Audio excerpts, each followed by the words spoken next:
You tuned in to the Iceman Show. I'm your host, the Iceman. Go by AskTheIceman.com for a subscription to the Iceman Show. For advertising for your business or event, and for psychotherapy, go to AskTheIceman.com for more information. You tuned in to the Iceman Show. I'm your host, DJ Easy Dick. This is the Jack Off Hour. That's not walnuts on your chin.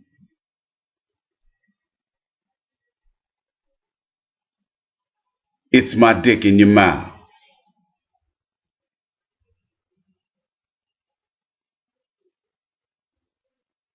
We got a lot of things to discuss today. A lot of you have been coming by with the hateration as usual. I think it's sad that some of the old listeners, I've seen a couple listeners who have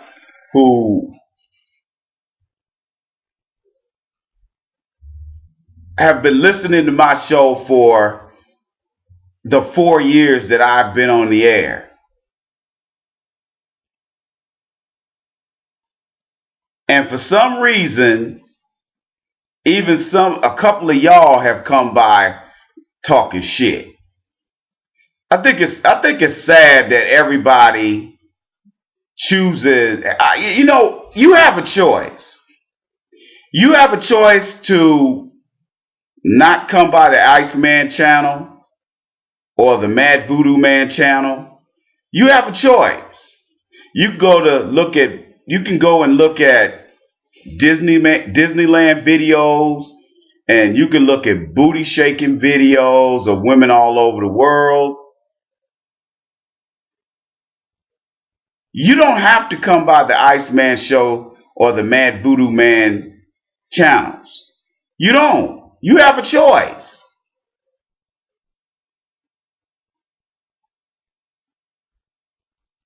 So if you decide to come by the Iceman channel,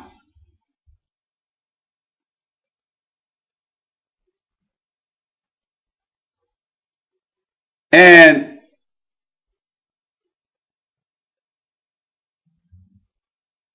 you come by the channel and you're talking shit, that says a lot about you. That says a lot about you being a hypocrite and a jive ass.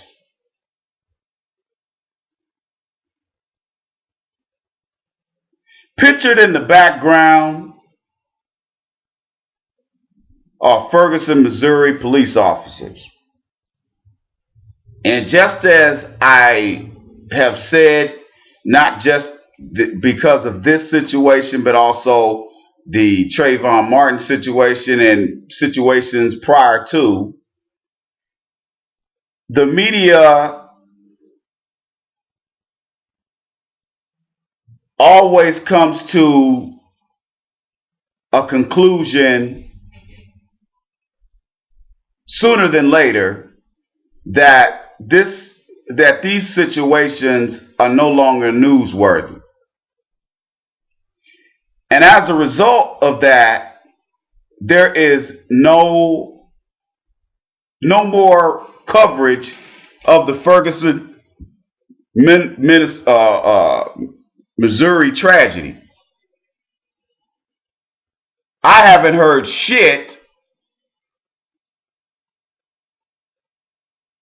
in weeks. Now, I did see a story on Yahoo News that talked about the parents saying that they didn't give a fuck about the police chief's bullshit apology. But that's not really dedicating boots on the ground for nationwide media coverage, not like it was a month ago. And just like I keep telling you guys,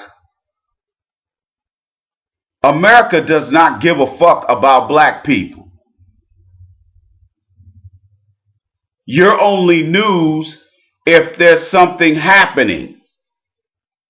And obviously there's nothing happening in Ferguson, Missouri that is newsworthy.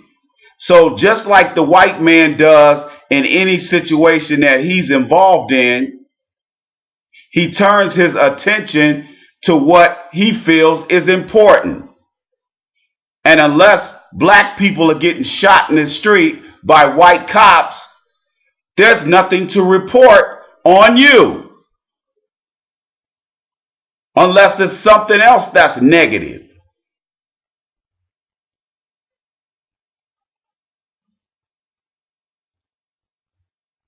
I don't understand why it is that you don't see that.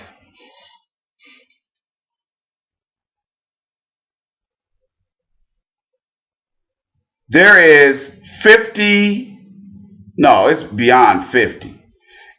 The unemployment rate in the black community, in the black neighborhoods, are almost 60% for black men and women.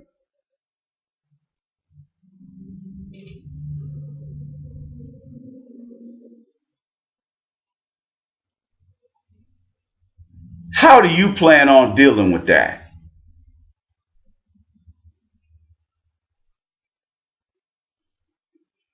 How do you plan on dealing with that?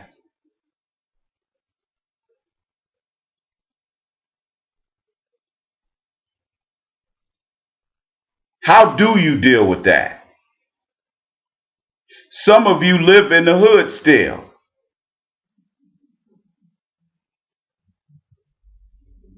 I was reading something last night online. And they were interviewing this guy that lived in a rural town in West Virginia that's got like a probably 30% unemployment. And he said, I always wanted to leave this town,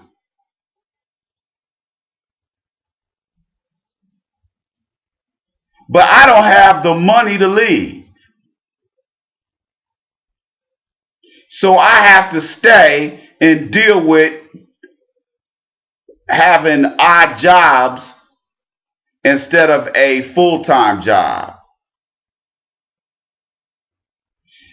Now, this may be a white man in West Virginia complaining, but he's in the same position that some of you are in.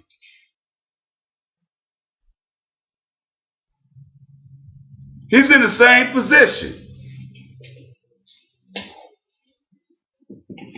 Why? Because he does not have opportunities standing in front of him.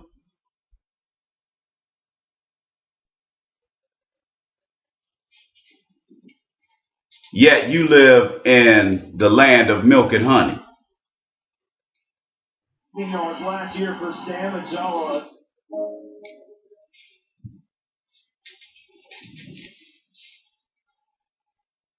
What is more important to you? Coming by my videos complaining about me throwing the truth in your face? Or are you trying to get a goddamn job? What's more important to you?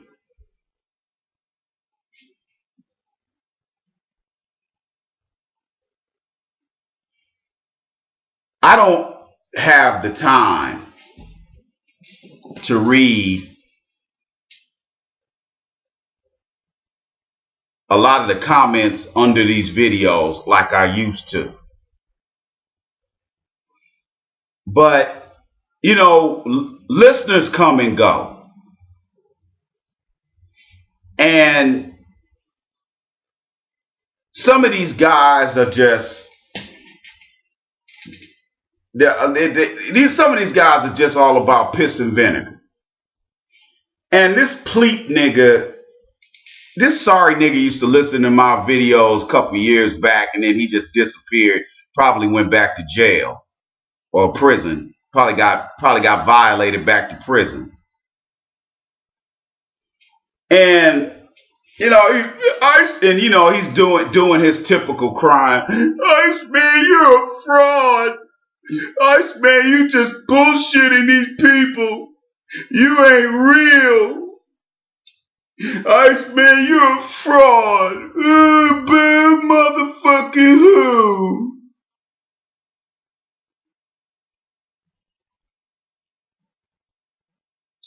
Yeah, and you know, I can't help but laugh when and he went by 2 or 3 different videos and left the same little sorry ass little message. And I said to myself, this is the typical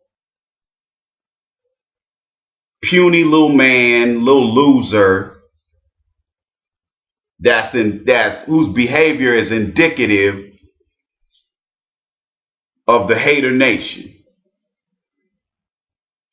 And you know, one thing I found out is just like some guys that over the years have left messages about ignorant niggas like that. I remember a guy left me a message talking shit. Just don't, you know, this nigga, you know, it's funny how these people don't even know me, but yet they're talking shit. They talk like we grew up on the block together or something. And this one guy comes by, and you would have thought there was a white man saying some of the hateful stuff that this guy was saying. I mean, he was saying stuff like, you know, just real evil shit. Like, I mean, I can't even remember what he wrote because this is like 3 years ago. But what it was, I did a video on convicted felons. Oh, I did a video called Living Feloniously. That's what it was. I did a video called Living Feloniously. And it was a funny ass video.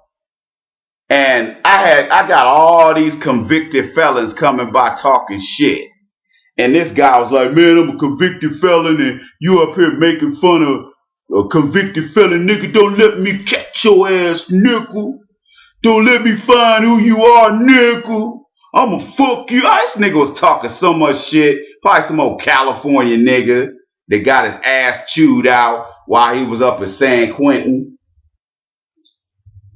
This is the nigga that probably got, you know, had to suck cock the whole time he was at Folsom.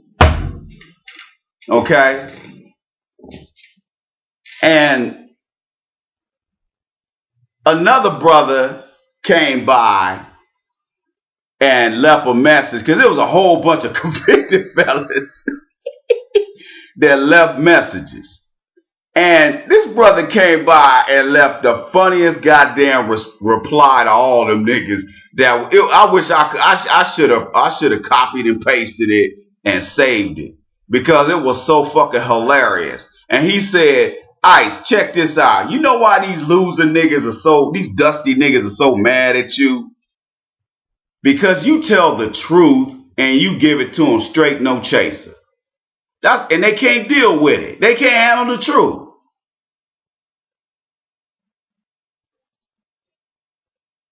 And he went on to say that most of these niggas are ugly as fuck. Or like this pleat nigga, they probably about 5'2", and 350 pounds.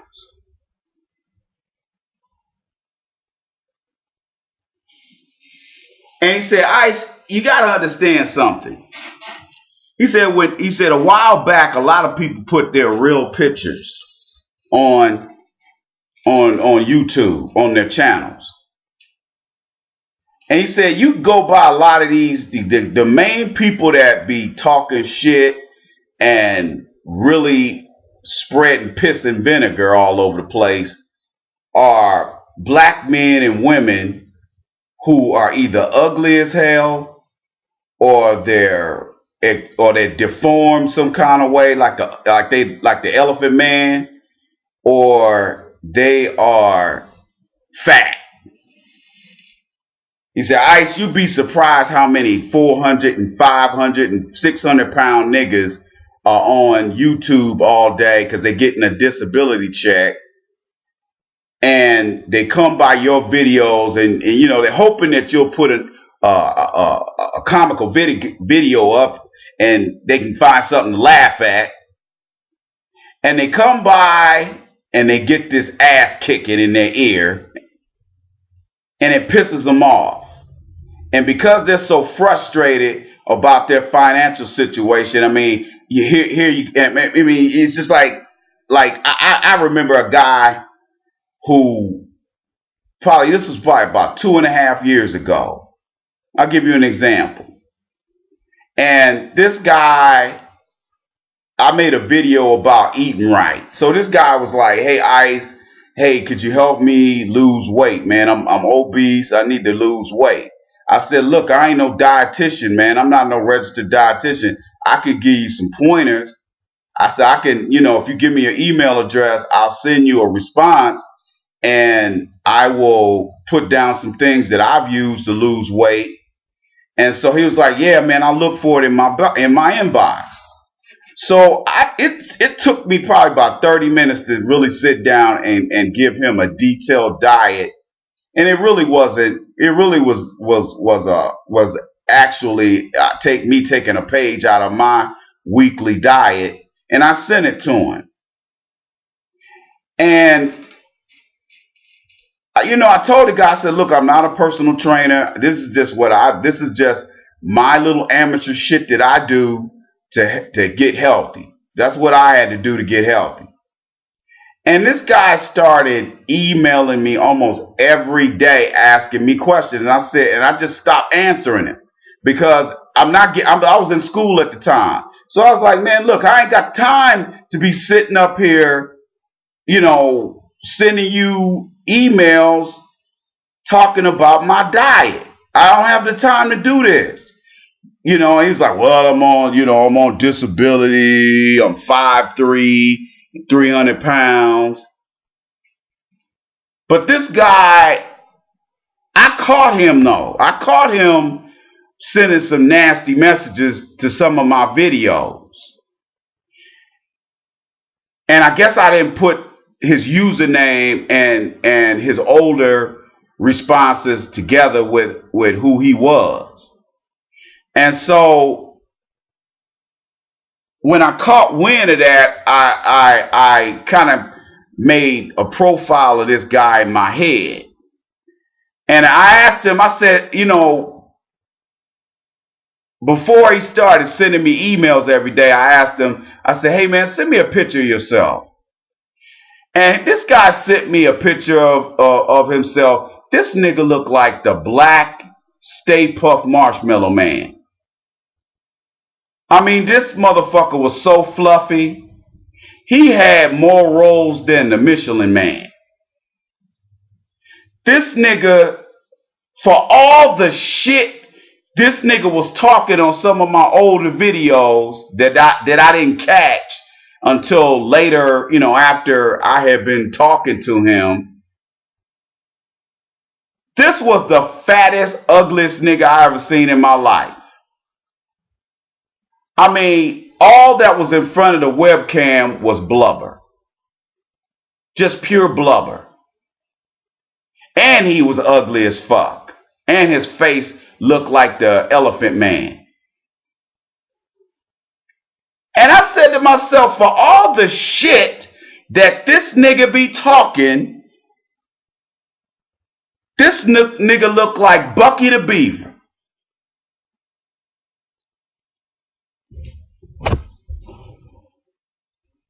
And because I stopped responding to all his multiple emails, because it was kind of like it was getting to the point where it's like he was stalking me. He was sending me emails acting like I was his new fucking best friend. And I just cut this nigga off. And so he started going by all my videos, leaving nasty messages. He created, I swear to God, this nigga created about 15 new channels because I kept blocking him. He would create a channel just to come by and leave nasty messages. And you know, he told me, he said, look, I'm on disability. I stay with my aunt.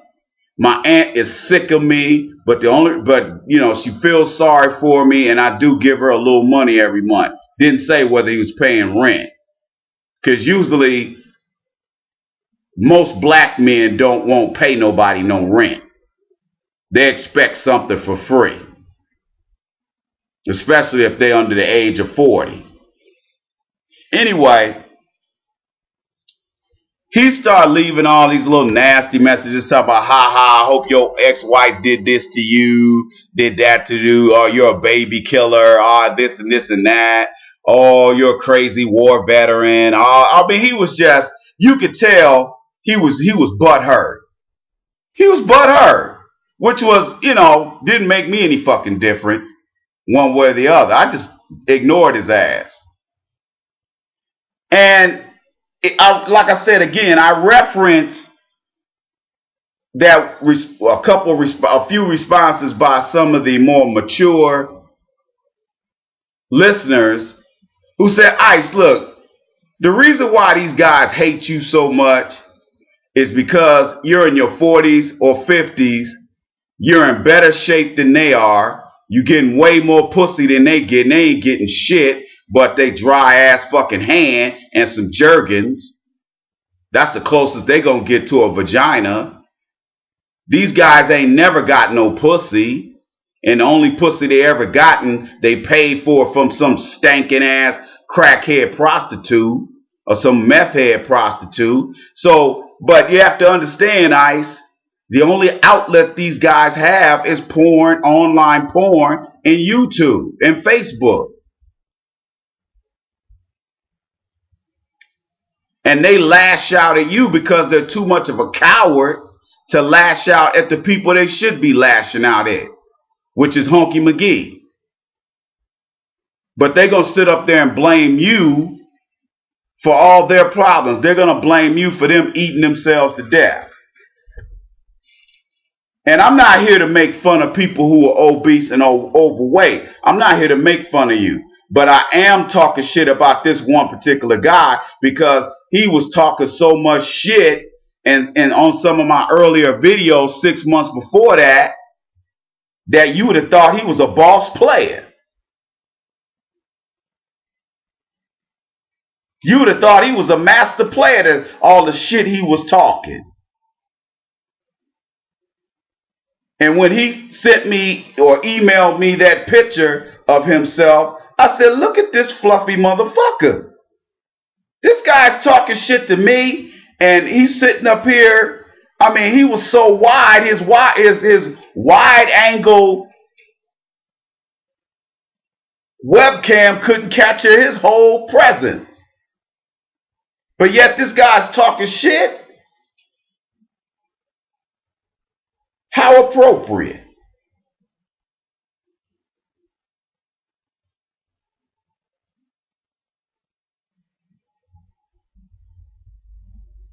And these guys go on to say, Ice, black people have a long history of blaming the wrong people for why they're in the situations that they're in. Because I asked this guy for some background. I said, well, how did you end up gaining all this weight? He said, well, look, I went to prison. I had a horrible time. I had a horrible experiences in prison. I got out of prison, couldn't find a job. I wanted to change my life. I decided to do the white Jesus thing. I went to church, and the church helped me as much as they could, but then they stopped helping me because obviously this guy is probably broken emotionally, and when you're broken emotionally, you can't help a person if they don't get professional psychotherapy help. You can't, man. I'm telling you, man. I got, like I said, my nonprofit. We deal with veterans. We deal with uh, people who were addicted to drugs. We deal with alcoholics. When your spirit is broken, there's nothing that anyone can do until that person says, I'm going to get help. I'm going to go over here and get some professional help from a psychiatrist, a social worker, a psychologist, or a licensed professional counselor. Nothing's going to happen until they reach out and get help. And this guy obviously didn't know to do that for whatever reason.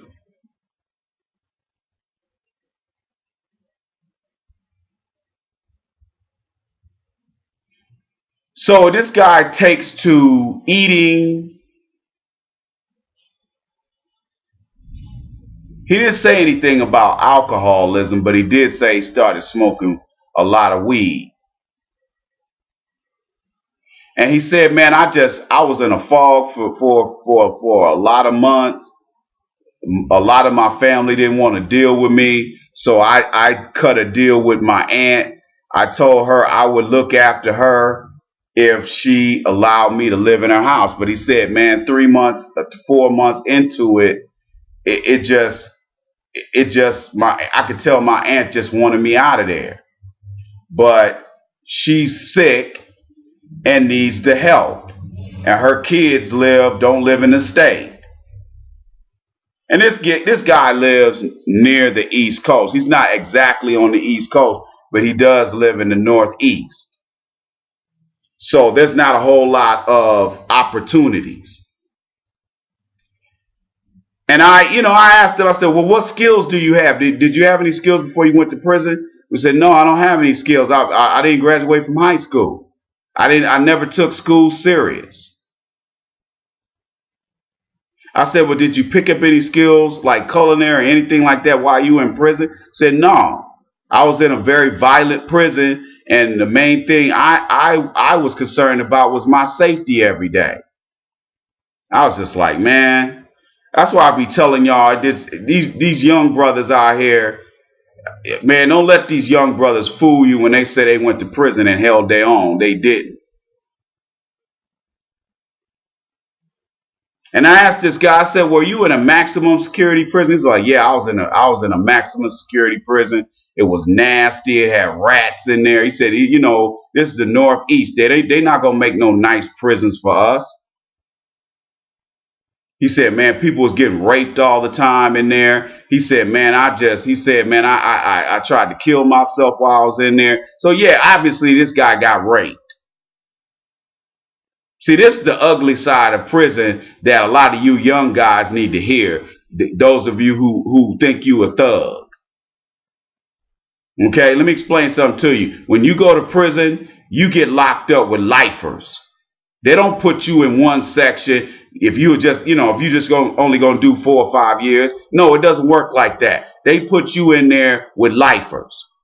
So the lifers come to you and say, look, young blood, I'm either going to kill you or you going to eat my ass out. And I don't wipe my ass. And them young niggas be in there licking them niggas' asses or sucking their dicks.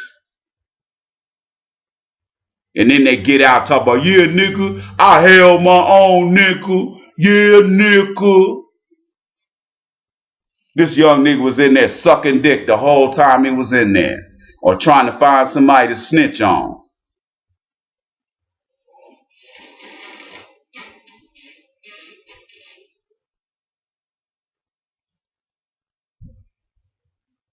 So this guy went off the deep end.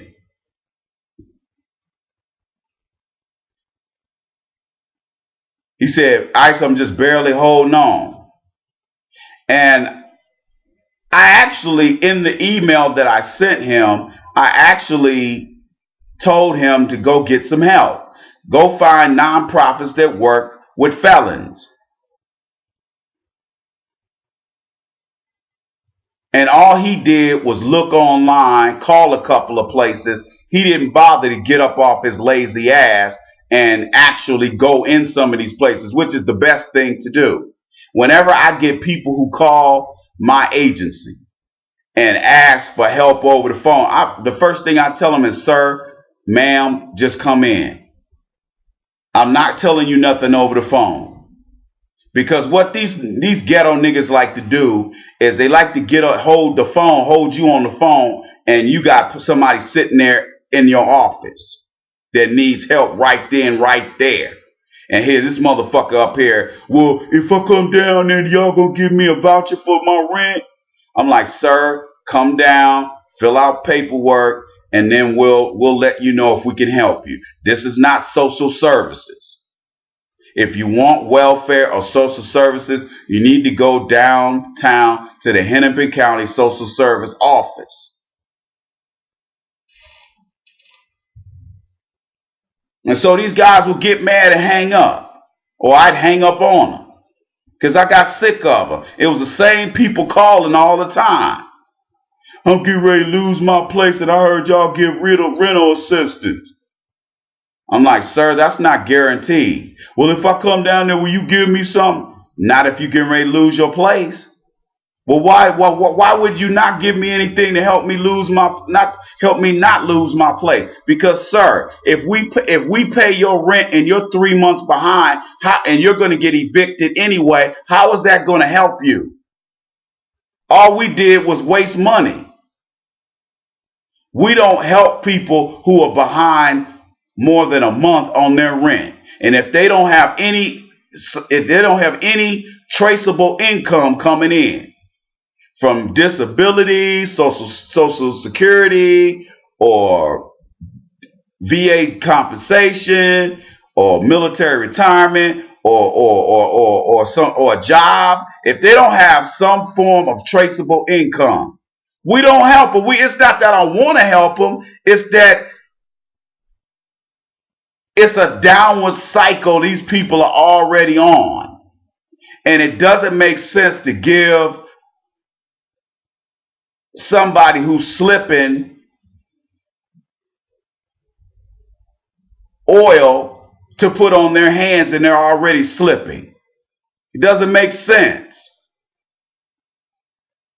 So obviously they think we got it in for them, or we're a bunch of educated people who are being insensitive. I wouldn't even be I don't have to do nonprofit work. I do it because I enjoy it.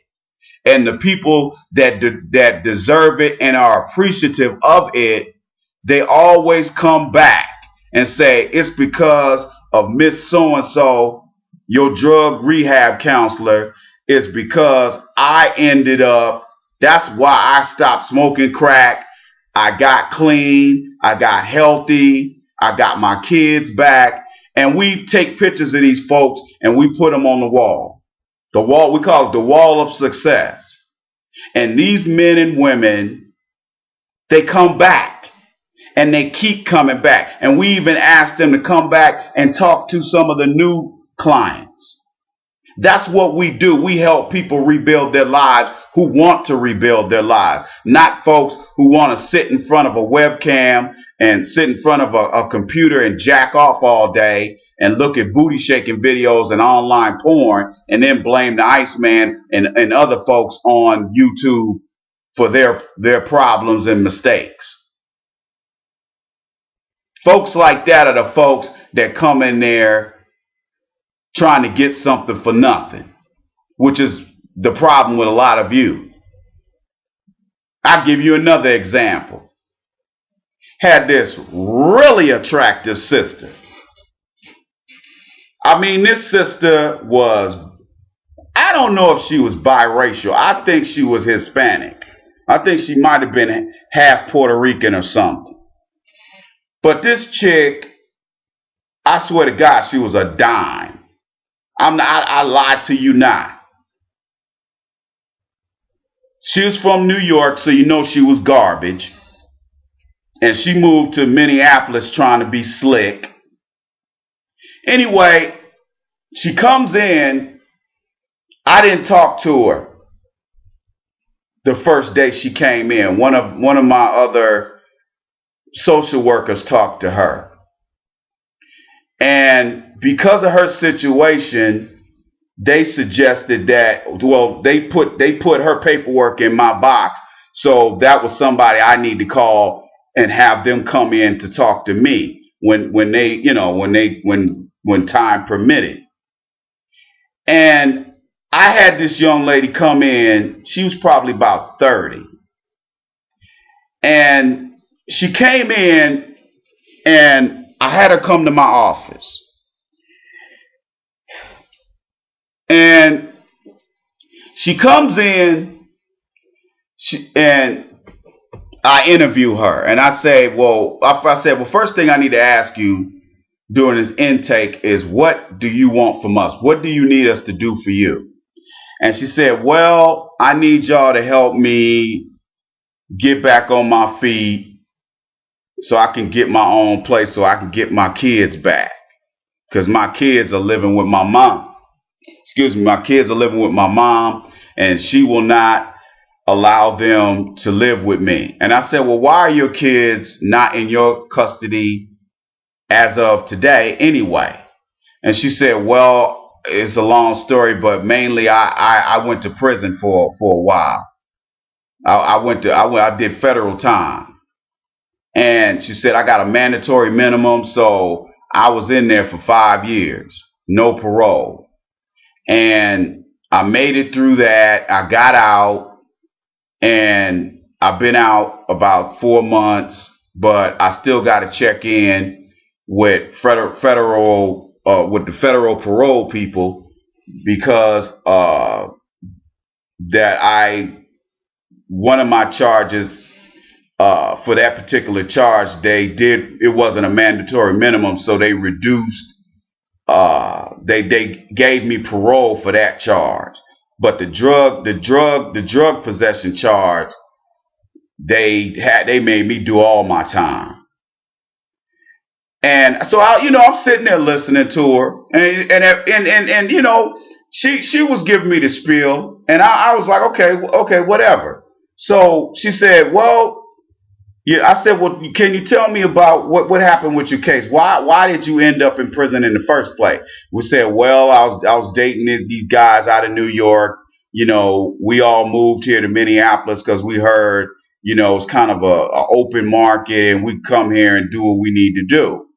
So we got here, and she said, I ran a stash house. I kept all the money and all of the supply dope in my attic.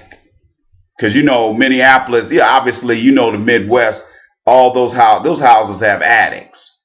So they put her in a pretty decent house.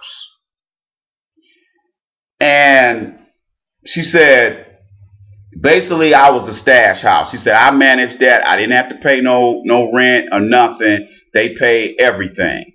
And I had my kids there. So she continues, and she said, well, one morning, she said, I go to bed one night, and I didn't think anything of it.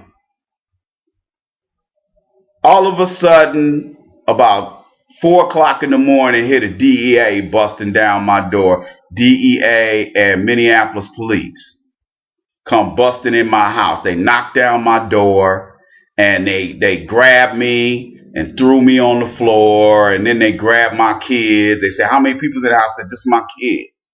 And she said they handcuffed me, and they took my kids to Hennepin County, the people that handle, foster care, the Child Protective Services people.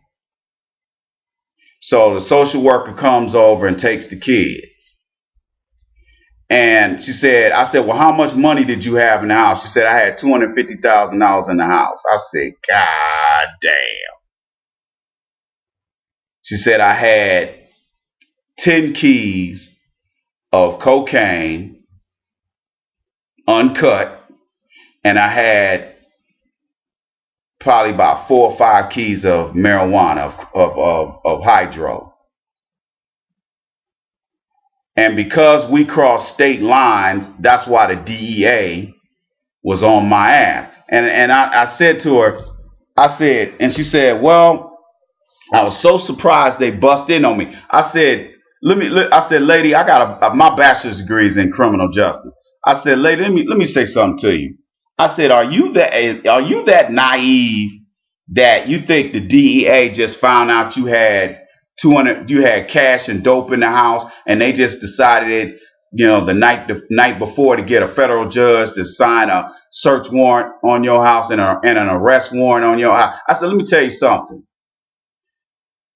There's a difference between a search warrant and an arrest warrant. And in your case, they have both. So what does that tell you?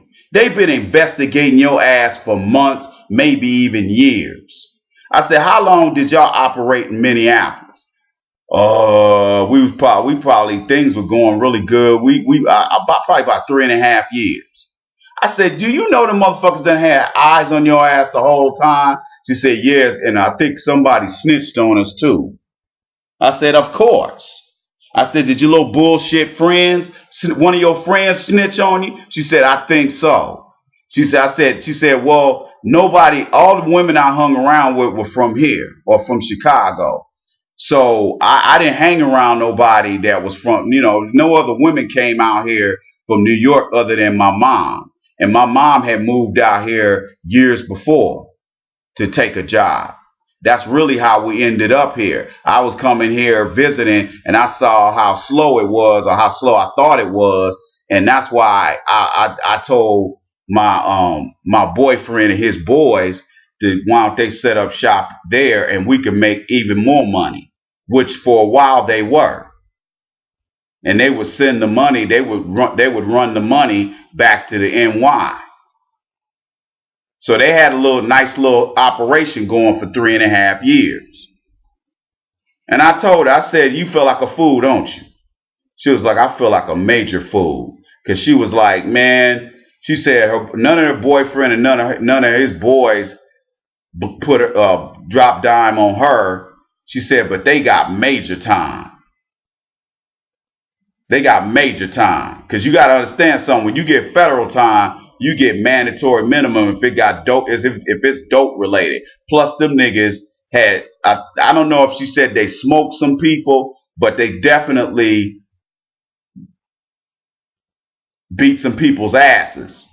And they connected all of those crimes to them as well. So she was like, these guys got major time. She said, my ex-boyfriend got like 30 years because of those assaults. And one or two attempted murders. She said they ain't gonna never get out. She said, matter of fact, they were still applying charges when I went in. She said I didn't turn on nobody, I didn't dime nobody out, but they still gave me 5 years because I was holding the dope and the money. Plus I got hit with IRS charges for tax evasion because I have been spending all this money and I have been putting money in accounts, and they were like, well, where'd you get this? How is it that you got $25,000 in the bank and you have no job? And you wearing fur coats and all this, and you driving a brand new Escalade, and you got a Maserati. How do you have all this shit? Man, the feds took all that shit. So this bitch comes in there dressed like she wasn't dressed like she was going to the bar, but she had some tight ass spandex on and she had, you know, had her hair in little, she had makeup on, had her hair in a little ponytail, and a little Hispanic chick, hoop earrings. Oh, the bitch was fine as hell. Okay? And when she came in there and she was sitting in the lobby, you had all these hating ass Hispanic and black women who obviously looked like shit on a stick, who was just looking her up and down and wondering why her ass was in there. But what they failed to realize is that this chick got a major fucking record. And she was still on parole, reporting to federal probation. And so she had these tight ass spandex on, and she was trying to, you know, she was trying to be all friendly and all this shit. She was like, oh, I ought to make you some Puerto Rican food and all this shit. And she was like, I can't find a job. And she would vacillate between throwing me play and offering ass and going into this crying spell of I can't find a job. They telling me I gotta find a job and nobody will hire me with tax evasion, felonies on my record, and drug convictions. Nobody will hire me. She said I applied to McDonald's and they wouldn't hire me. I applied to a couple, you know, to Culver's, Butterburgers. They wouldn't hire me once they did my background check. She said, I'm just frustrated. I need to get my own place, and that's why I can't. Somebody told me that y'all help felons out, and that's why I came in here. And I was like, yeah, I said, I can't promise you anything. I can't promise you anything. I said, the first step was for you to come in here. She said, well, what can you do for me today? I said, really, I'm going to be honest with you. I can give you some leads on some jobs, on some companies that may hire you with. I said, we do have a list of employers that will hire felons. I said, there's not a whole lot of them here in the Twin Cities. There's not a whole lot of them. They frown on felons up here, although you might be able to find something. She said, well,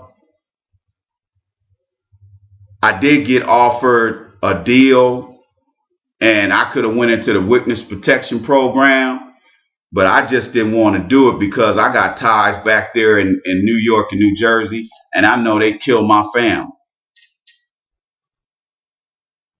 I said, that was probably a smart thing to do. So she said, I just told them I didn't know them guys. When they obviously got footage of me talking to them, and they wiretapped our phones. Not wiretap, but they tapped our phones.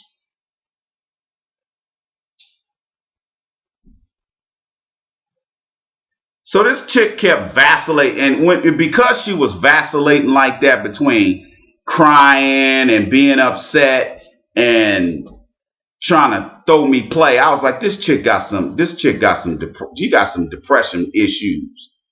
And so I told her I was going to do a mental evaluation on her. And I diagnosed her primarily with depression, but I saw some other things too. But I said, no, I'm just going to go ahead and just give you a diagnosis of depression. And so what I did is I told her, what I'm going to do is set you up with one of our counselors. And she was like, so all you going to offer me today is like mental health and shit with counseling? I said, lady, you don't have a job.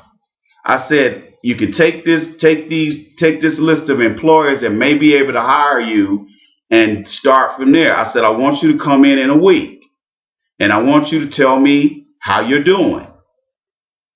So she was like, all of a sudden she just like turned just mean. She was like, would start cussing and shit. She's like, well, shit, you know, if I knew you was just going, she was like, damn, I'm sitting up here talking about cooking for you and all of this kind of shit. And she even went so far as to say something to me about getting a drink. I guess she just looked at me and said, "Oh, he a trick. I can manipulate his ass because that shit has worked so many times." And I told her straight up. I said, "Let me explain something to you. I know where you're going with this. Let me be very clear. I do not date clients. Let's just get that straight. And even if you weren't a client, I would not date you. I'm interested in helping you, and that's it. Yeah, did it cross my mind? I wouldn't be a man if it didn't. But I wasn't going to risk my reputation and my business over a piece of ass. See, that's the difference between you and I. I'm not willing to risk everything over a piece of ass because I fuck women as fine as her here in the States and overseas. So it ain't no big deal to have a fine, big booty Latina throw me play because I done fucked too many of them. And I told her, I said, "You think you the first attractive Latina that's thrown me some ass?" Oh, she really didn't like that. Because I had to get mad niggerish with her because she started talking shit. And start getting loud. And you know, to make matters worse, when she left, she gonna sit up here and try to slam the front office door, which was funny as a motherfucker because the thing is so heavy and made of glass that you can't, if you try to slam it, it's got a stopper on it. It's got this motorized, this mechanism on it that, so you can't slam it. And it closes itself and snaps closed. And the people in the lobby were laughing at her dumb ass. She was like, "Fuck y'all." And then she started speaking Spanish, talking shit. And I was just like, man, this bitch is ignorant as a motherfucker. But believe it or not, she came back a week later. Did she apologize for her behavior? No. And I asked her, I said, "Did you get it? Were you able to work something on getting her a job, on getting yourself a job?" Well, she said, "I got an interview at one of them places," because I think it was a bakery. There's a bakery on there, a pretty big bakery there in Minneapolis, or right outside of Minneapolis. And they hire felons. And, she is the prime example of what I mean when I say people make poor choices and then they get mad because of the outcome. She is a prime example of that. She's a prime example of somebody that hasn't come to terms with the reality that her life is pretty much going to be ruined the rest of her life, especially since she doesn't want to start her own business. She would rather work for somebody else. Because I said to her, I said, "Look, I got an MBA also. Have you ever thought about starting your own business?" And she said, "Well, all the money that I had in the bank," and she said, "I, like a fool, I didn't." She said, when I first got into this, I was stashing money at other people's houses. And I had money stashed in. And I said, "You never sent any money overseas?" "Nothing."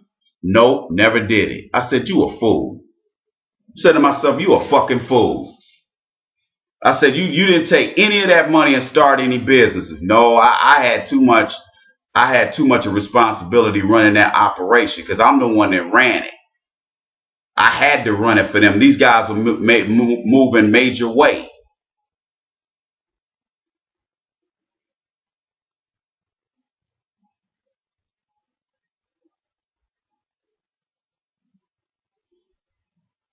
I said, "Damn, if you had about $5,000 or $10,000, I could show you how to start a business." She was like, "I don't have any money. That's why I'm in here."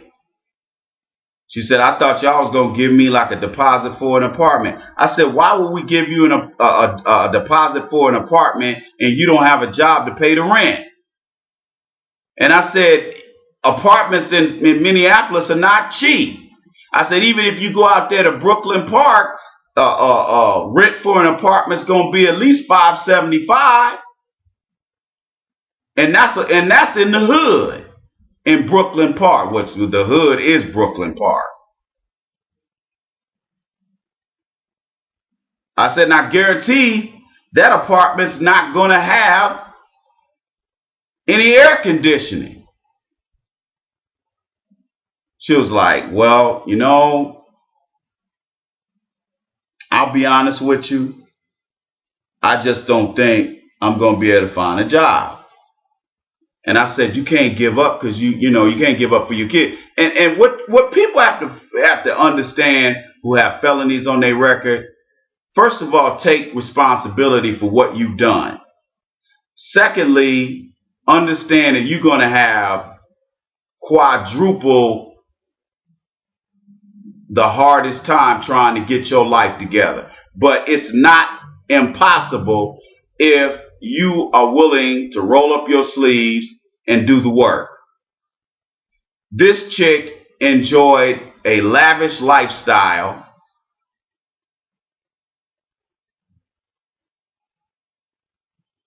that was afforded to her by providing drugs and misery to neighborhood people. And she got what she deserved. I told her straight up, I'm not crying no tears for you.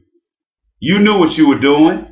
You were living better than most of us, than all of us put together in this office. You think I'm going to cry some tears for you? She just sat there and didn't say shit. I said, I don't feel sorry for you, but I'm going to try to help you because you came through those doors. But for you to come in here and act like you're entitled to something, it's not going to work. This is not going to work till you wrap your head around the fact that you fucked up your own life.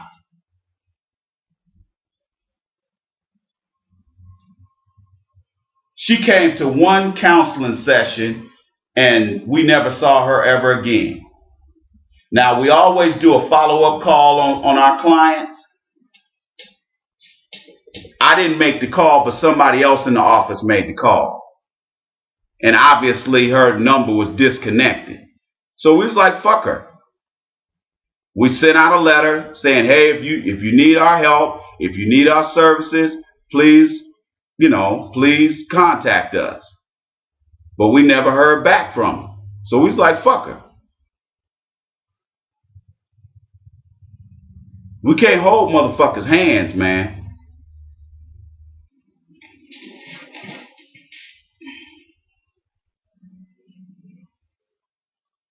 Personal responsibility just isn't something that black people want to hear about. You don't want to hear about it. You don't want to hear about personal responsibility because that's a hard pill to swallow, Iceman. What we want to hear is comedy. We want to hear about you making fun of people. We want to hear jokes. That's what we want to hear. We want to hear more super duper white guy videos. Well, you know what? As busy as I am right now, I don't have time for super duper white guy videos. As a matter of fact, I'm out of town on location right now.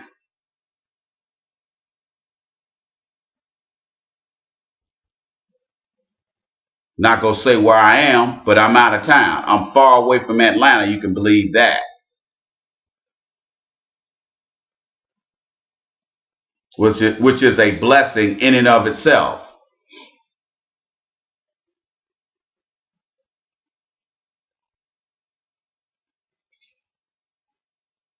The white man has got you twisted.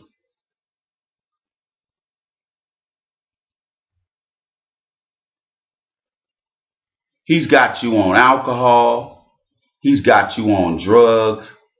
He's gotten black women on this fantasy, feminist ideology. He's got you on the white Jesus tip. He's got you on the hate of the black men tip, hate of the black women tip. He's got black women running around here dyeing their hair blonde. That is a major thing here in the ATL, is black women dyeing their hair blonde. Not just on the top like this dippity-doo ugly asshole, but just running around this motherfucker looking like clowns. That is a sign that black women want to be white. Now, I know a lot of you are going to say, Ice, that's not true. How can you make that kind of inference? I can make that kind of inference because I do my research. And I can tell you that black women putting stringy ass Indian woman hair as weaves in their hair, having hair all the way down to their fucking backs, when you know goddamn well that their hair is nappy, or they go get their hair dyed blonde, and blonde looks ridiculous on black women. It looks ridiculous. Matter of fact, it looks ridiculous on Hispanic women who got brown skin.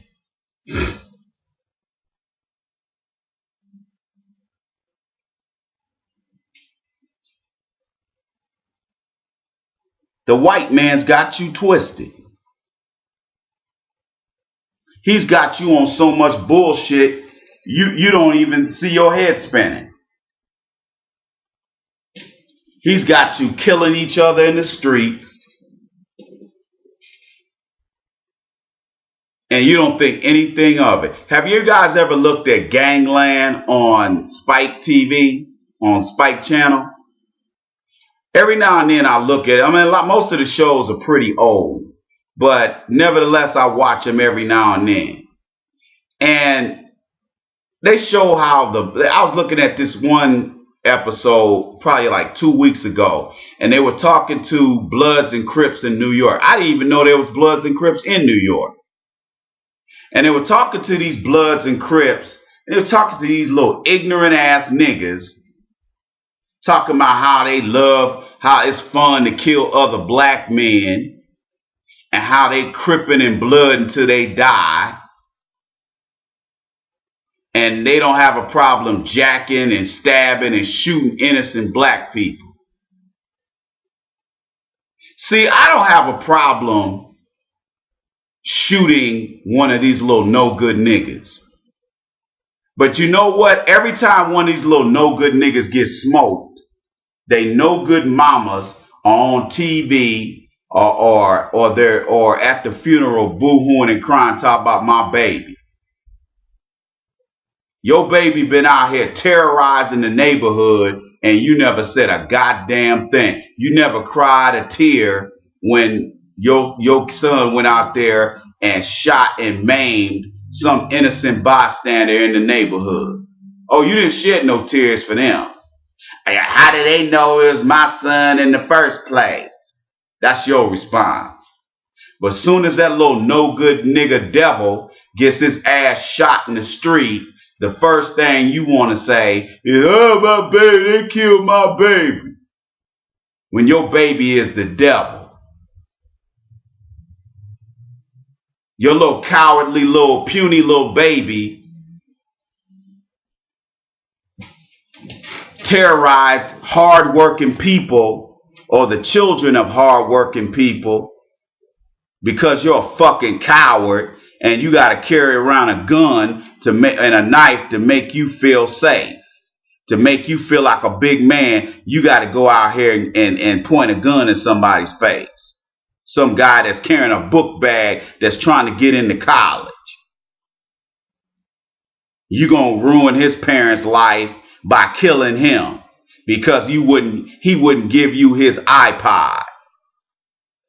instead of taking your punk ass down to the store and spending that drug money and buy your own goddamn iPod. Instead, you had to take his. And when he wouldn't give it to you, you gonna sit up there and stab him or shoot him. So all you little whiny ass, puny little men that want to come by my videos and leave nasty ass messages because you mad because you decided that you were gonna live feloniously, and instead of it being a road to riches and fame, or you becoming the next 50 Cent, you just a po ass, dusty ass nigga living in a hot ass attic or garage or in a basement, cold ass basement, sitting around eating a cold ass can of pork and beans. Your punk ass. Your auntie don't even want your ass up in the house part where she is till she go to bed, because your ass is so grimy and nasty and evil. Got your ass down there eating a cold can of beans.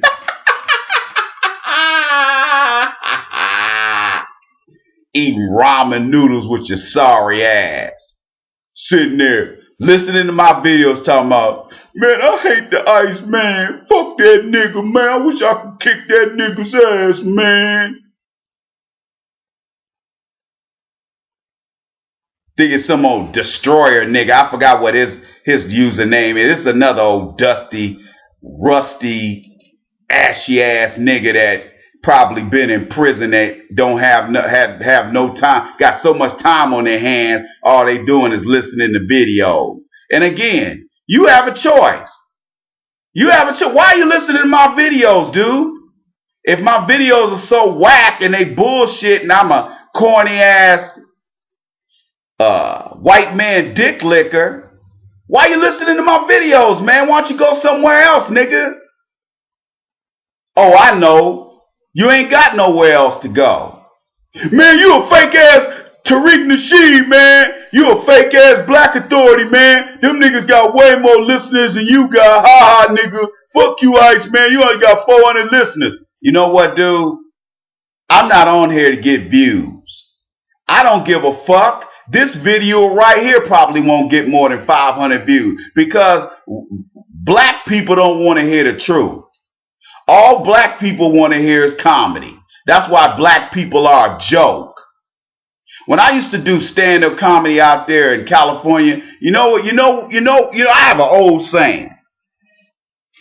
Tell jokes, don't become one. Most of you niggas have become jokes. And you want to blame somebody else because your life is a punchline. It's your fault, man. And if you guys think I go in on black men too much, look at all the black women that can't stand my fucking videos. I'm lucky if I get 3 women to listen to my videos. I don't look at the metrics like I used to. For some reason, some other niggas do. Why would you want to come by my channel to see how many people are looking at my videos? I'm like, how is that important to you? Anyway, I used to have 50% women listen to my videos 4 years ago. Now it's down to less than probably 10%. Because black women ain't going to sit there and listen to the truth. Black women want to hear about fantasy and how they're equal to white women. And they want to hear about all the lovely and beautiful things that black women are doing. Like, raising their children to go directly to prison and the graveyard. They don't want to hear that kind of lovely stuff like that.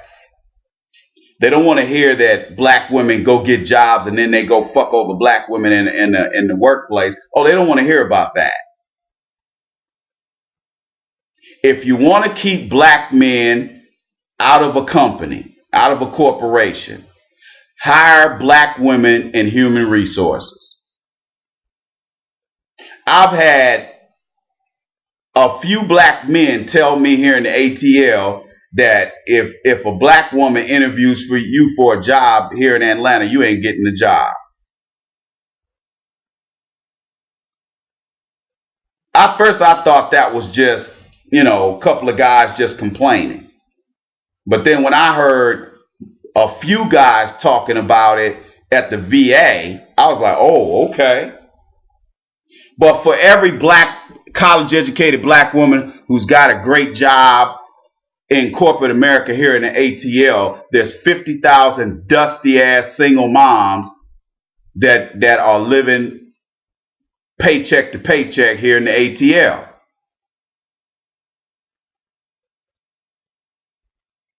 So black women don't want to listen to my videos because I don't preach white Jesus. I don't preach Christianity.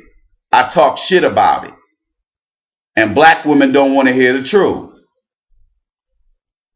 When you go, the old YouTube 2 or 3 years ago, which was had a more simpler interface and platform, you can go in and look at the metrics of the videos, or just look at the responses to the videos.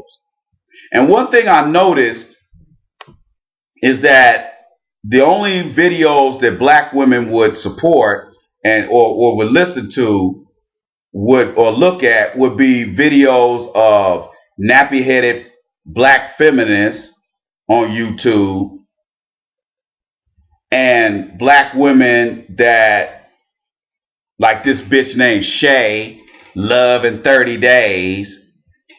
I don't even know if that bitch still on the internet. Matter of fact, I ain't on YouTube, so I have no idea whether that bitch is still on or not. But, if they talking about, relationship shit where, it's all black men fault, it ain't your fault, or how to be a player, how to be old lying ass manipulating player. And if you ain't talking about white Jesus and Christianity or Catholicism, black women don't want to look at your video, which I could give a fuck. I could give 2 fucks.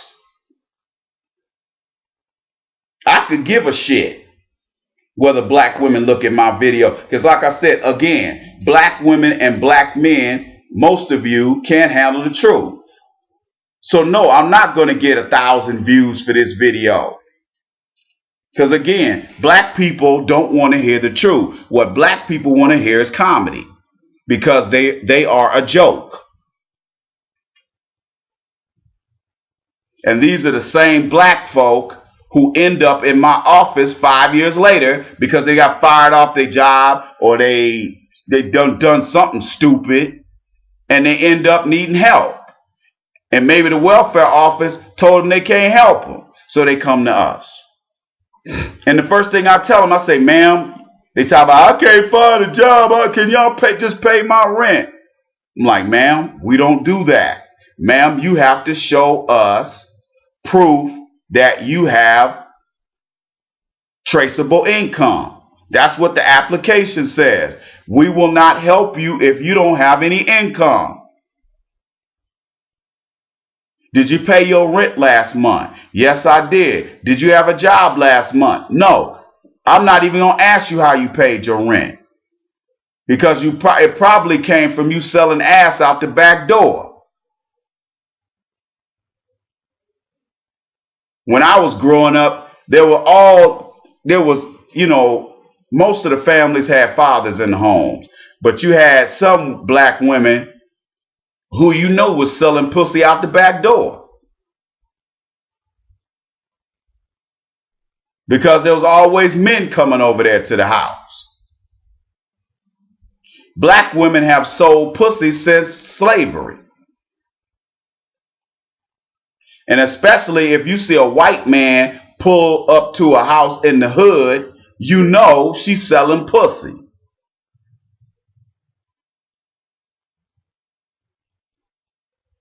How else can a woman look like she working and have all her bills paid and her kids are taken care of, and yet this bitch has no job?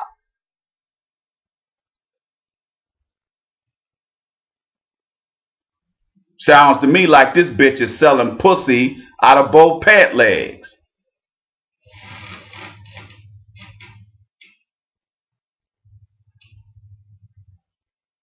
But you niggas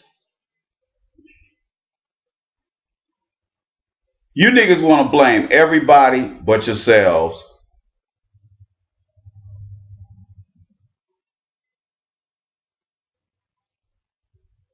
for being streamlined or streamlined into failure track. You have to understand something, black people. It's just like what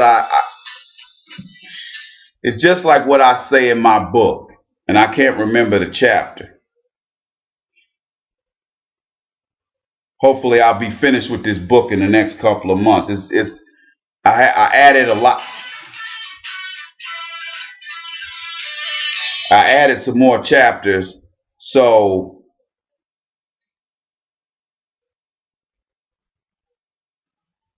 it's going to take me a minute to finish. Anyway, the Ebola virus, that's what I wanted to get to. The Ebola virus, ladies and gentlemen, is another creation of the CDC. Notice that the white doctor and the white nurse were Christian missionaries. And guess where they were? You guessed it, Africa. And when they bring them back to the United States, they're not from Atlanta. They didn't send them to New York. No, they didn't send them to North Carolina. Where'd they send them? Right to Atlanta, right to Atlanta. And you know why that is? They sent them to Atlanta because Ebola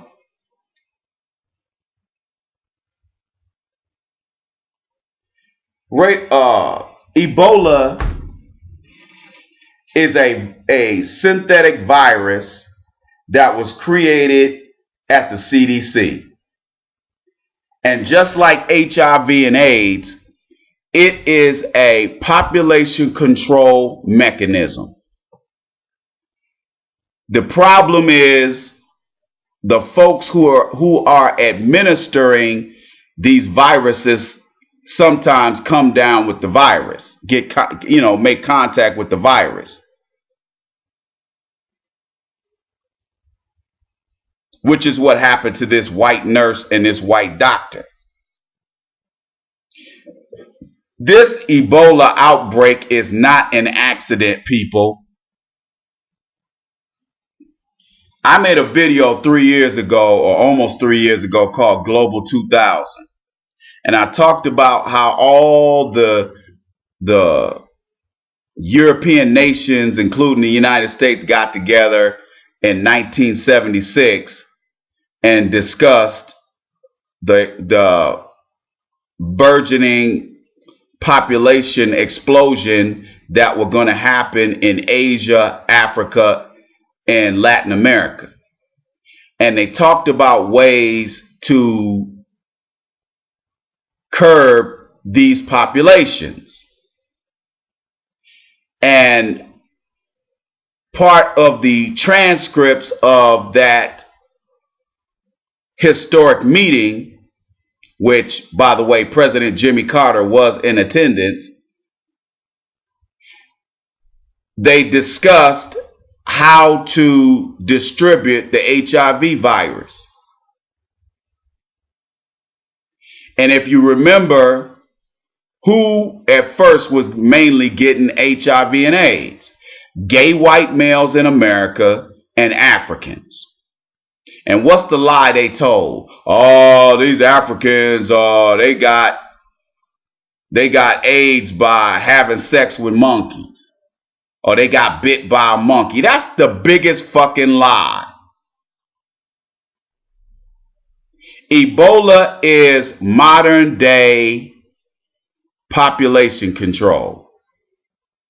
And just as deadly as HIV was, this Ebola virus is no joke. And if you get it, you got it. I'm just going to leave it at that. If you get it, you got it. There is no cure. And let's just say they got to pump your body with I don't know how many antibiotics, which will probably make you even sicker. You're definitely going to be running out the ass. You're probably going to have to walk around with a bedpan on. With a bedpan attached to your ass. Because you're going to be shitting like you're pissing. Now, what you have to understand is a lot of these European and American white missionaries are a bunch of double agents. And what a lot of these phony ass Christian motherfuckers go around doing is going to poor countries, inoculating, which means, injecting these people with so-called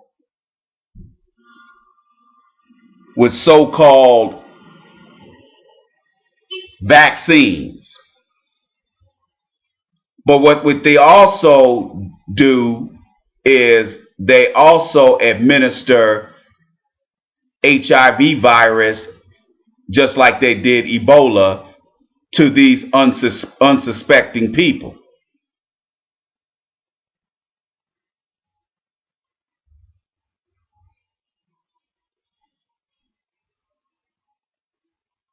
And just so happen the doctor and the nurse end up with the virus. Notice they're Christian and they represent a Christian missionary group. Let me explain something to you about white missionaries. First of all, now, I'm going to get back to that in a minute, but I just want to add this real quick.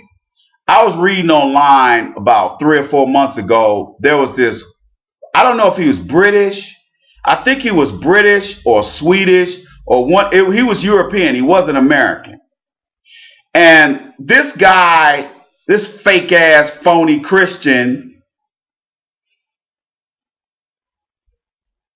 got caught forcing himself on African children. He was having these kids suck his little 1-inch toddler penis, as well as sodomizing boys and girls. And he was also, and this has been something that I found out years ago, a lot of these European and American missionaries be making them African women have sex with them in order to get food, in exchange for food. Now y'all coming on YouTube talking shit to me about a video, but yet you ain't got nothing to say about that kind of shit. You ain't got nothing to say about the white man sodomizing your ass. You ain't got nothing to say about him subjugating your fucking people on a daily basis while he lives in a lap of goddamn luxury. The only motherfucker you can come after is the Iceman, because I'm an easy target. You ain't got nothing to say about that white man living on the hill in his $3 million house calling you nigger every day and laughing at how you buy his ghetto ass products that he puts on the market for you to buy. You ain't got nothing to say about Hunky McGee, but you got plenty to say about the Iceman, who ain't got half them motherfuckers' money. Matter of fact, I ain't got 1% of that guy's money.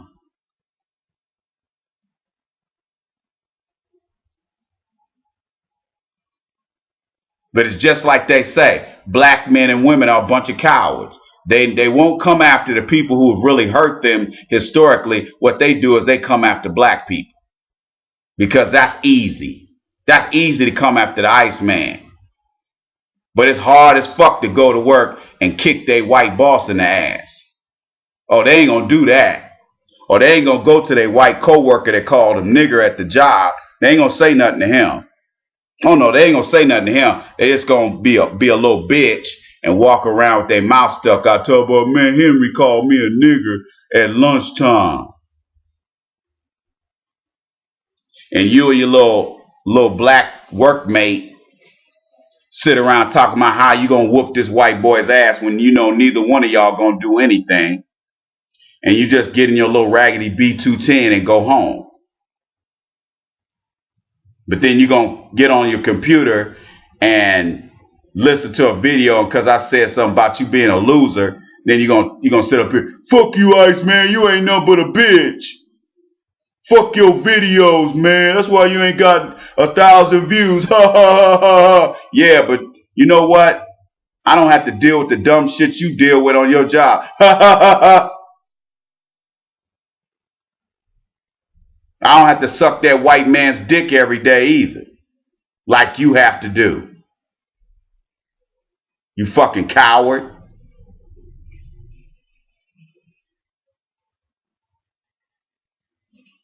But this guy, they filed charges against him. And he jumped on the plane and got the fuck out of there and disappeared.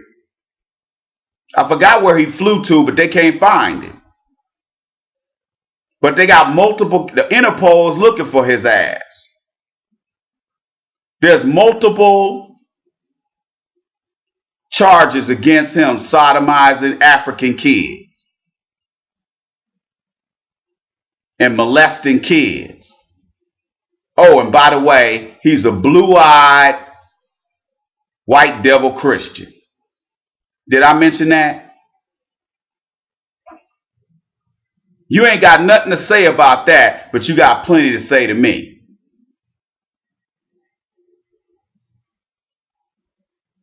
You have to understand something. The white Christian missionary, you got a lot of those bullshit nonprofits down here in the South. Like in Texas. Well, obviously we're a neighboring. Texas is a neighboring state to Oklahoma, and so down there in Texas, you always see these big ass tractor trailers with "Feed the Children" on the side of them. And there's this big multi-million-dollar nonprofit that runs out. I think they're out of Oklahoma City, called Feed the Children. And what they do is they provide food to poor people. Let me explain something to you. There wouldn't be any racial inequality, any political or economical inequality if it wasn't for the white man. The white man is the only motherfucker on this planet who has separated everybody. He has played divide and conquer with everybody. Black men and black women, Asians, Hispanics, everybody. Native Americans, he's played that game with everybody. And the sad thing about it, most of you are so ignorant, you play the game with him. The white man is the one who have created lower living. The white man is the one that created separating black men and black women and causing a rift between us. And because of ignorant black men and women, the rift continues. He is the one that created racial disparities in economics. You didn't create that, he did. So he can be on the top and your black ass and my black ass will be on the bottom. You have nothing to say about that. It's not an accident that there's a hood that you live in and not a black community. It's not an accident that you loathe and hate black people like me. It's not an accident that you refuse to practice black economics and group economics, that you'll drive past the black-owned business and go straight and drive straight to the white-owned business, the white-owned mall, and spend all your goddamn money. You don't have a problem with that, though. But you're quick to get on my ass when I ask you to donate some money, or I advertise for subscribers to the Iceman show. you got a problem with me reaching out to folks. It costs money to do research, and it also costs money and time for me to sit down and do this stuff.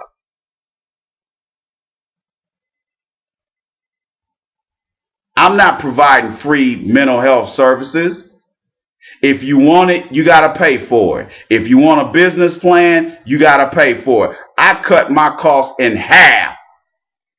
Let me explain something to you. Somebody with an MBA doing a business plan will run you $2,500 minimum. Matter of fact, that ain't even minimum.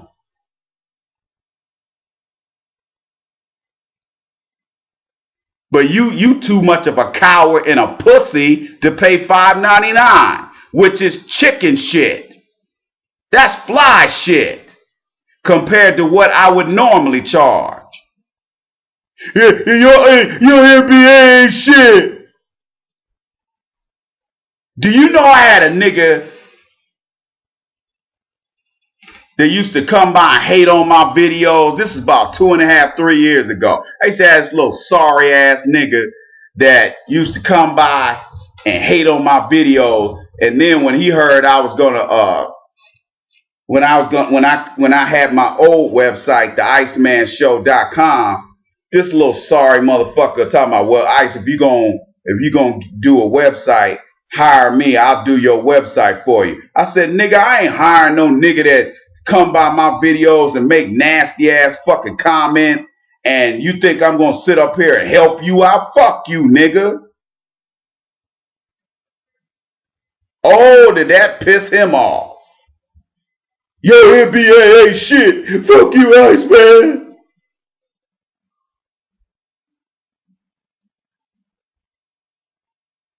Then this motherfucker comes back 6 months later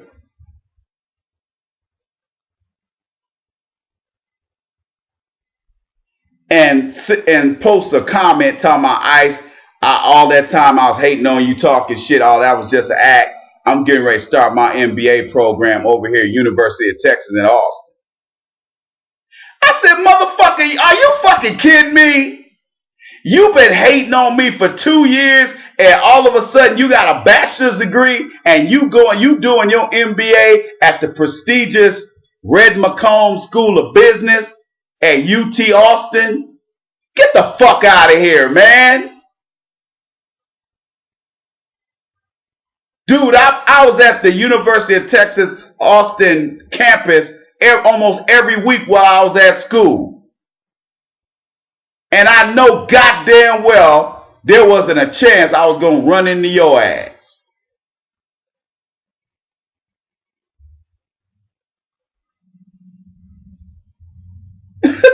Okay?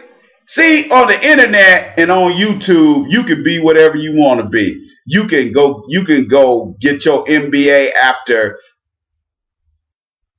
talking about you do websites.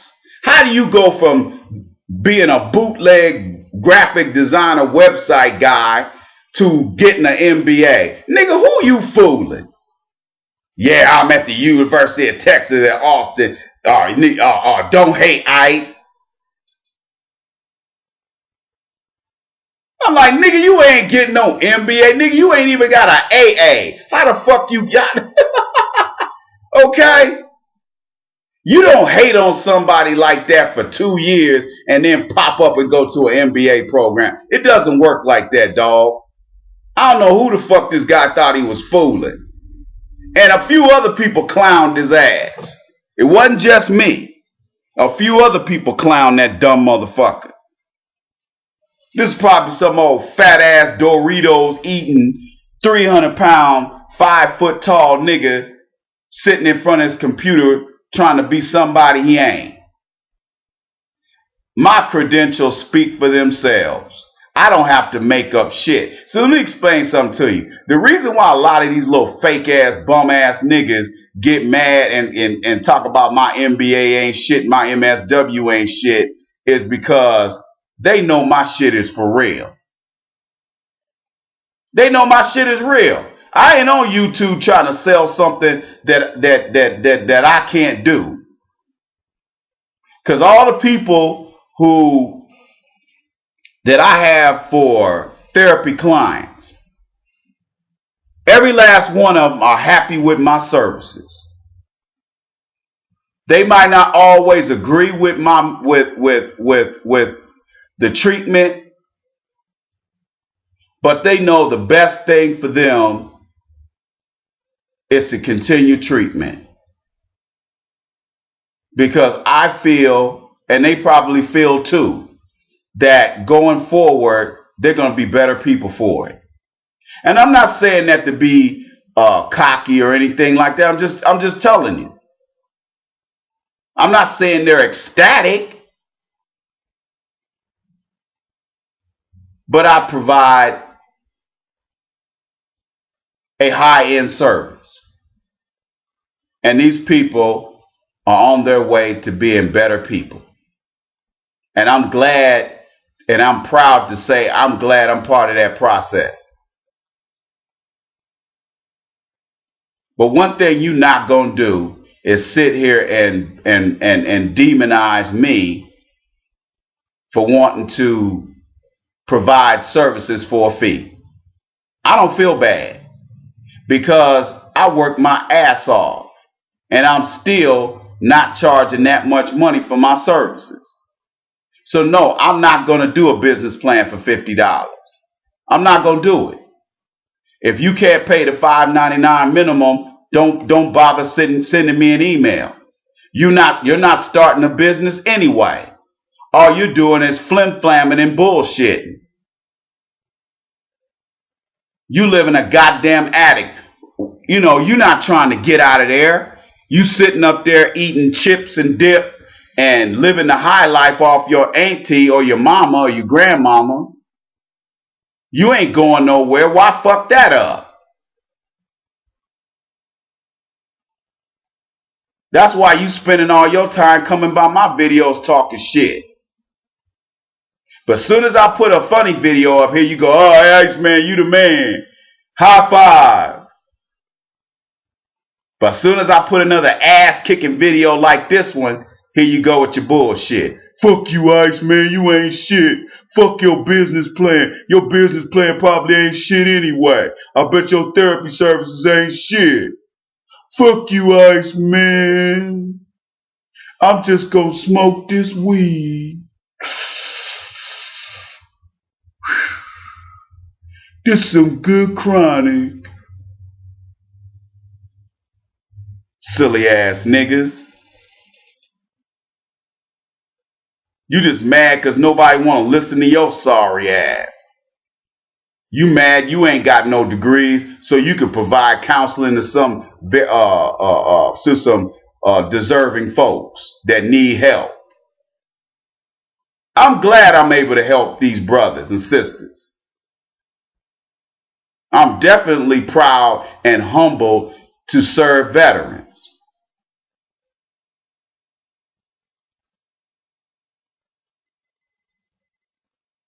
I want to be of service to my people. And I believe that the Mad Voodoo Man channel and the Iceman Show channel are doing that. And if you don't think so, fine. Take your ass somewhere else.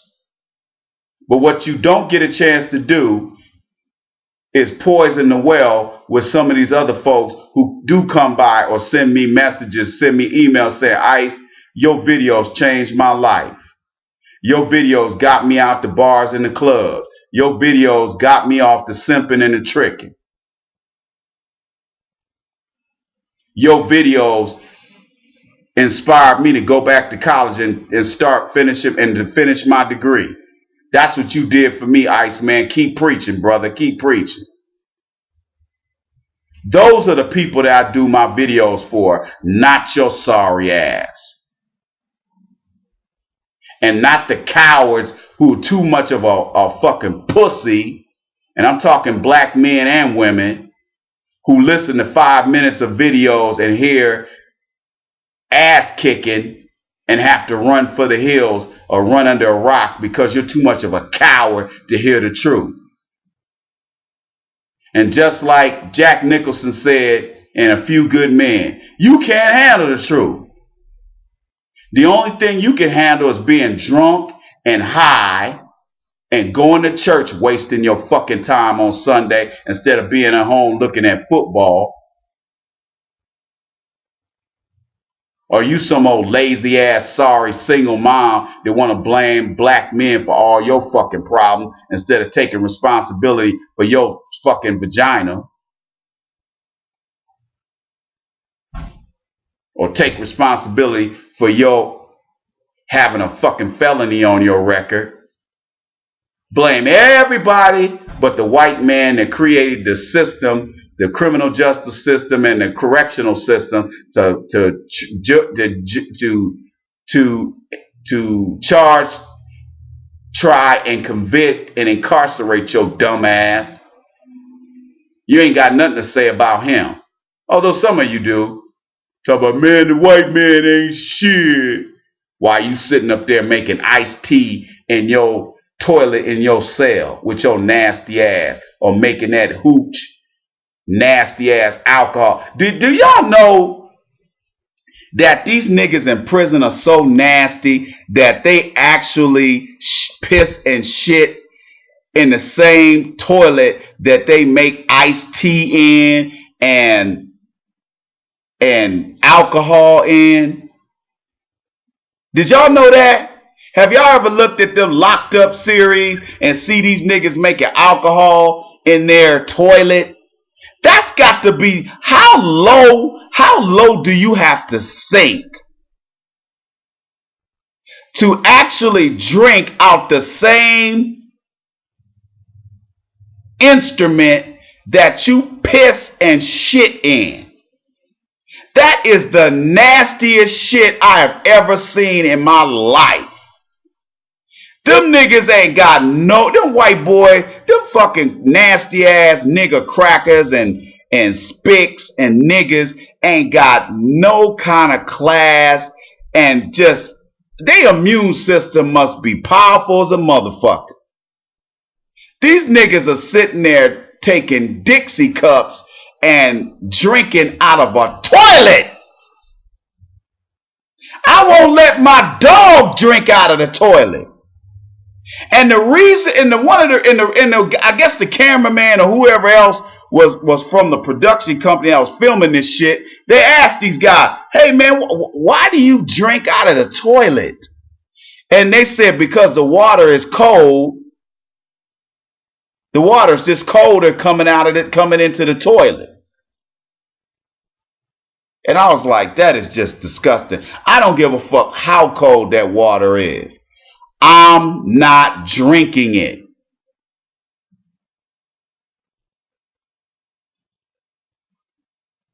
I ain't drinking that shit. Ugh, that's nasty. But that's what happens when you don't have no class and no self-respect. Oh, by the way, your boy, Captain Bubble Lips, Steve Harvey, is hiring Paula Deen, the racist chef, you guessed it, to mentor black boys at his academy. Did y'all hear about this? Your boy, sellout Steve Harvey, is further showing how much of a coon and sellout he is. This no good motherfucker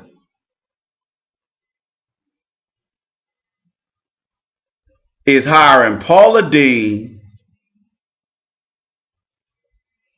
to mentor black children. Do you know what kind of nerve it takes for a coon like Steve Harvey to do some shit like that? Steve Harvey is the biggest sellout.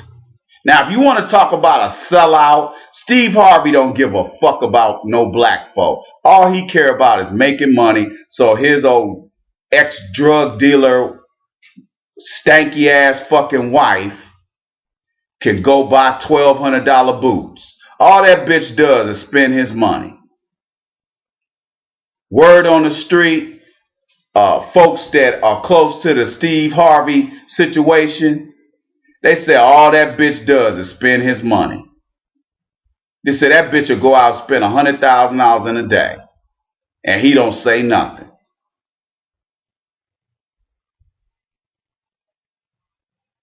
So go ahead and keep going to this sorry niggas comedy shows and supporting his bullshit show. That's the nigga you need to be talking about, is Captain Bubble Lips. That's the nigga you ought to be wasting time talking shit about, is Steve Harvey, not me. Because I'm one of the few black folks that's out here trying to help your sorry ass. But don't get mad because I don't help all you niggas. Because all you niggas don't deserve no help. Matter of fact, most of y'all don't deserve no help. And that's why we don't help everybody that come through the door. If you a sorry nigga, like most of you who want to come by and talk shit, we don't do shit for you. And yeah, we get people that talk shit and threaten. But you know what we do? We don't even bat an eyelash. We just get on the phone and call Minneapolis Finest over there and get some of them white Nazi cops over there to bust you upside your fucking head.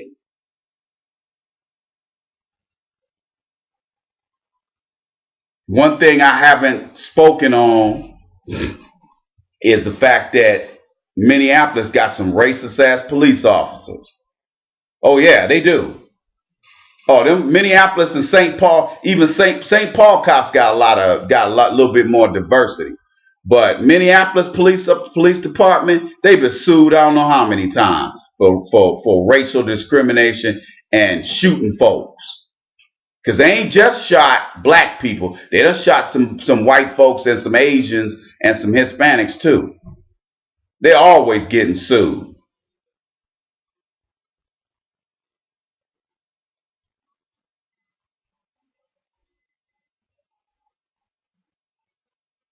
So we don't have a problem. Just get on the horn.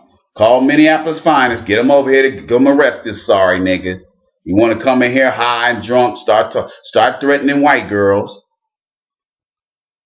And you know what? Them motherfuckers got a precinct that's not too far from us. So they're right there. Because they know us some niggas. They know us some niggas. So they get over there quick so they can kick your ass. And they had them niggas laying all out on the ground in the snow or sitting in the snow, getting all wet, just pissing their ass off. Had their ass sitting out there in the cold, and they be like, we'll wait to take you down there to Hennepin County when we feel like it. And they just dog them niggas out. You think I feel sorry for them niggas? Nah, I don't. Because just 5 minutes ago, this nigga was calling me a sellout or talking shit to them white girls that I got in the office. And the main reason why they get unhinged like that is because they're high. Or they're high and drunk. But because we didn't cut them a check right then and there for some free shit, they get mad. Fuck y'all, man. Fuck y'all. Oh, you want to flip some desks in here? Oh, okay. Let me call Minneapolis Finest. Have them come over and get your black ass. I could give a fuck. Because this nigga's going to spend the night in jail. I'll be at home in a warm bed with my hand up some hot pussy. You tune in to the Iceman Show. I'm your host, the Iceman. Go by Ask the Iceman to subscribe to the Iceman Show. To get psychotherapy, to advertise your new book or your business, and for a business plan. You tune in to the Iceman Show. I'm your host. I'm your host, the Iceman. Go to AskTheIceman.com, ladies and gentlemen. Holler at your boy.